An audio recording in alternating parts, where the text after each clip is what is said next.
Bienvenue dans ce nouveau tutoriel où nous allons explorer l'architecture réseau sur Google Cloud. VPC pour Virtual Private Cloud sur Google Cloud sert à créer un environnement réseau privé, sécurisé et personnalisé dans le cloud où nous pouvons héberger et connecter des ressources comme des machines virtuelles, des bases de données ou des conteneurs. Alors, à quoi sert VPC sur Google Cloud? Chaque VPC est isolé logiquement les uns par rapport aux autres, même s'ils sont dans le même cloud. Donc ici, VPC sur Google Cloud va nous permettre de créer de l'isolation et de la sécurité. Avec VPC, nous pouvons contrôler l'accès à nos ressources grâce aux règles de pare-feu, grâce à la configuration des routes et ainsi de suite. Avec VPC, ici, on peut faire de la personnalisation du réseau. Personnalisation du réseau, ici, pratiquement, ça veut dire que nous pourrons créer notre propre réseau custom ou personnalisé, créer et définir nos propres sous-réseaux, donc notre subnet.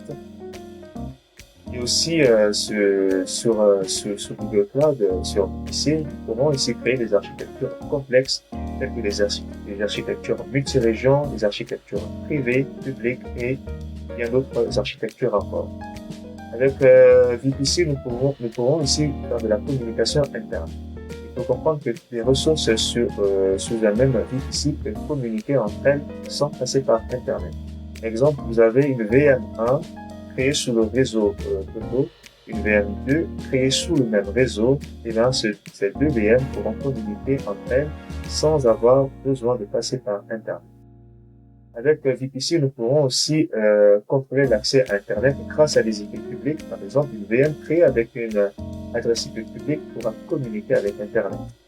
VM créée sous un réseau sans adresse IP publique ne pourra pas communiquer à Internet, sauf si nous configurons un service que nous appelons Cloud NAT pour Network Address Translation. Et enfin, avec VPC, nous pourrons faire du support des services.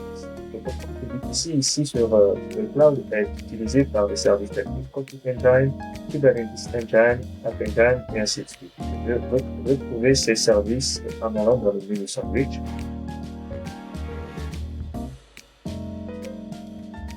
Ici, nous avons le service Compute Engine,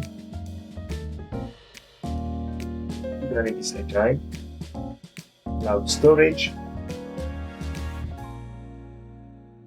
Cloud SQL et bien d'autres services encore.